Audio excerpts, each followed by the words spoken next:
IAS tips में आपका स्वागत है।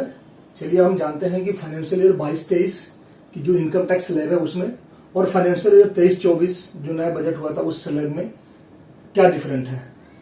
तो सबसे पहले हम आपको बताते हैं income tax slab financial year 2022-2023 का। 2022-23 में दो तरह के टैक्स रिजिम थे, ओल्ड टैक्स रिजिम और न्यू टैक्स रिजिम। दो तरह के टैक्स स्लैब हुआ करते थे। ओल्ड टैक्स रिजिम में 0 से 2.5 लाख तक नील टैक्सेस था, छूट था, कोई टैक्स नहीं थी। और 2.5 लाख से लेकर के 5 लाख तक 5% टैक्स था। 5 लाख से 10 लाख तक 20% टैक्स हुआ करता था।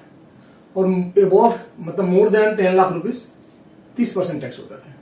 ये हमारा ओल्ड टैक्स रिजिम था फाइनेंशियल ईयर 22-23 का।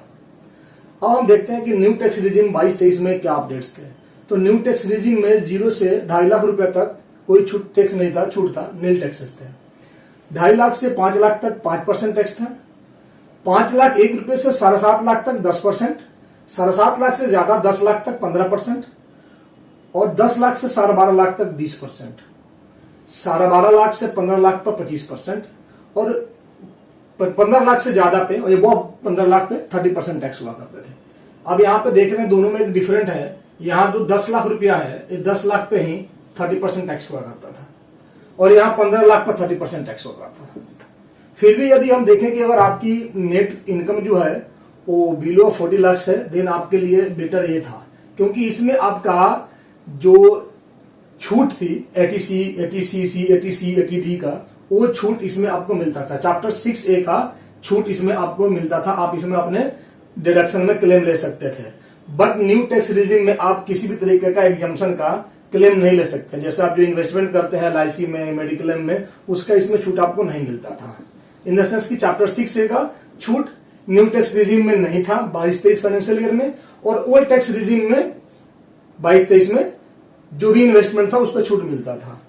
उस हिसाब से हमारी टैक्स स्लैब थी। अब हम देखते हैं कि 22-23 में क्या टैक्स स्लैब है और क्या चेंज हुई है। तो अगर हम बात करते हैं पहले ओल्ड टैक्स रिजिम की, तो ओल्ड टैक्स रिजिम में किसी भी तरीके का कोई बदलाव नहीं हुआ है। फाइनेंशियल ईयर 22-23 में और फाइनेंशियल ईयर 23-24 में भी ओल्ड टैक्स रिजिम सेम है। जो आपका यहाँ पे ओल्ड टैक्स रिजिम आप देख रहे हैं, सेम 23-24 के लिए भी ओल्ड टैक्स रिजिम है। हाँ, ओल्ड टैक्स रिजिम में आप जो इन्वेस्टमेंट करते हैं उस इन्वेस्टमेंट का आप क्लेम ले सकते हैं। जो भी आप चैप्टर 6 के तहत आता है, eighty C, eighty D, eighty CCD, eighty CD, eighty DD, eighty TTA, eighty TTB, as per the investment according to अपने टैक्स स्लैब के हिसाब से आप इसमें ले सकते हैं। बट न्यू टैक्स रिजिम में 22-23 में भी इन्वेस्टमेंट के ऊपर कोई छूट नहीं मिलता था उसका, और सेम 23-24 में भी कोई छूट नहीं है। आप इन्वेस्टमेंट का कोई क्लेम नहीं ले सकते, यहाँ पर डिडक्शन नहीं मिलेगा आपको चैप्टर 6A का। न्यू टैक्स रिजिम 23-24 में बदलाव क्या हुआ है, तो आप देख रहे हैं कि यहाँ पे 2.5 लाख तक नील टैक्सेस थे, यहाँ पे 3 लाख पे नील टैक्सेस है। 50,000 रुपए का आपको यहाँ पे बेनिफिट मिला है न्यू टैक्स रिजिम के तहत। न्यू टैक्स रिजिम में देख रहे हैं आप 23-24 में 3 लाख से लेकर 6 लाख के बीच में जो टैक्स स्लैब वो 5% की है। 6 लाख से 9 लाख पे 10% की है। 9 लाख से 12 लाख पे 15%, 12 लाख से 15 लाख पे 20% और 15 लाख से एबव पे, जैसे आपकी इनकम 15 लाख से ऊपर जाएगी, आपका 30% टैक्स स्लैब है। तो यहां आप देख रहे हैं कि 15 लाख यहां भी था, 15 लाख यहां भी था टैक्स स्लैब में। केवल बदलाव आपका 50,000 रुपया पे आपको छूट ज्यादा मिल रही है।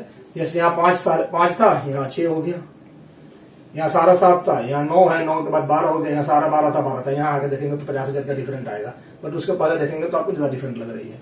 तो ओवरऑल आपको 50,000 का एक बेनिफिट मिल रहा है 23-24 फाइनेंशियल ईयर में न्यू टैक्स रिजिम में।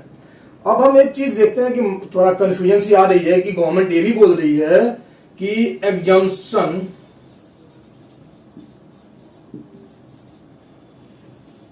ऑन टोटल इनकम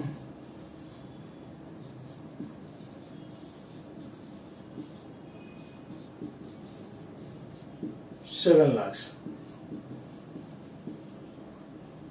7 लाख पे गवर्नमेंट कह रही है कि कोई भी टैक्स नहीं है, टैक्स छूट है, नील है टैक्सेस।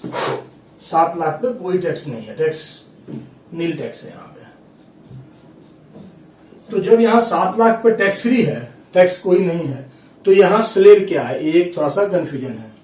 तो हम आपको बता दें कि इसमें क्या चीज है। ये 7 लाख, यदि आपकी इनकम 7 लाख या 7 लाख से नीचे है तो आप इसके दायरे में आएंगे और आपको कोई टैक्स नहीं देना होगा। 7 लाख और 7 लाख से नीचे है तो आपको कोई टैक्स नहीं देना होगा। लेकिन यदि आपकी इनकम 7 लाख से 1 रुपया भी ज्यादा हो गया तो आप इस टैक्स स्लैब के तहत अपने रिटर्न फाइल करेंगे और आप इसके अकॉर्डिंग जो भी टैक्स बनेगी वो आपको देना होगा। तो हम जानते हैं कि ऐसा क्या है। Deduction under section 87A, under section 87A, ये जो डिडक्शन है 87A, इसके तहत गवर्नमेंट ये बोलती है कि यदि आपकी जो इनकम है वो 7 लाख से नीचे है, 7 लाख तक है, तो आप एवाइल कर पाएंगे 87A का बेनिफिट, जिसमें 25,000 रुपीज का टैक्स का बेनिफिट मिलता है। 25,000 टैक्स रिबेट है इसमें 87A के तहत। यही जो है आपका इस टैक्स के ऊपर प्रभाव डालता है।